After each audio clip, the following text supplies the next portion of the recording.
The Galaxy S5 is the latest flagship smartphone from Samsung, a manufacturer who's at the top of their game and a source of acid reflux for every Apple employee. But just because the S5 is Samsung's latest and greatest doesn't mean you should line up to buy one. I'm Donald Bell, and today's Top 5 I'm doing what I do best, poking at the hornet's nest of fanboys and exploiting it for every penny. So here you go. Here are 5 reasons not to buy the Samsung Galaxy S5. Starting off at number 5, battery life. The S5 promises 10 hours of web browsing or 12 hours of video playback, and that's fine, but there are already Android phones out there that blaze past that. Our video playback test of the LG G Flex topped out at over 17 hours. Plus it's curved, which has got to be useful for something, probably. At number 4, the iPhone 6. Oh yes, I can already hear you booing through your screen, but seriously, aren't you at least a little bit curious to see what Apple will do with the iPhone 6 before making a big phone purchase? By all accounts, this is Apple's year to make a dramatic design refresh of the iPhone, which means it will be months before Samsung can sell you a cheap knockoff. Coming in at number 3, Android 5.0. We expect a new version of Android out of Google I/O this year, and maybe it'll be 5.0 or just 4.5. Maybe it'll be the rumored 64-bit version of Android. Whatever it is, that will be the thing that Android fans are going to be salivating for, and it remains to be seen if it will run on the S5 or when an update will be available.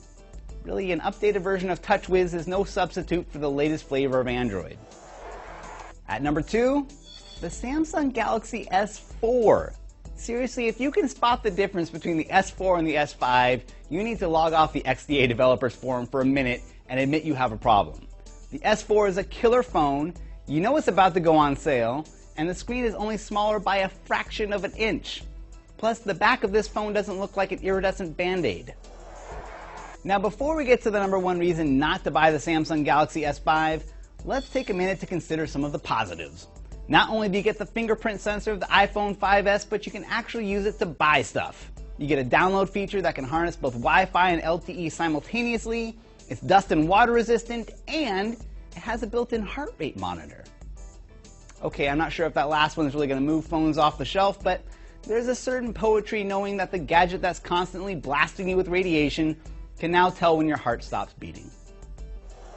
Alright, and now, the number 1 reason not to buy a Samsung Galaxy S5, the Samsung Galaxy Note 4. Rumored to come out this fall, this could be the year you step up to a phablet. I mean, now that normal phones are all gigantic, the Note isn't the fashion statement it used to be. You get a bigger screen, better battery life, and a post-Google I/O release that means it will probably ship with a significantly updated version of Android.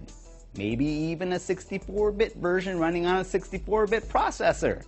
Now that's a possibility worth waiting for. So there you go, 5 reasons to hold off on the Samsung Galaxy S5, at least for now. And for more S5 coverage on all the latest smartphone news, head over to phones.cnet.com. And for more top 5s from me, top5.cnet.com. I'm Donald Bell. Thanks for watching.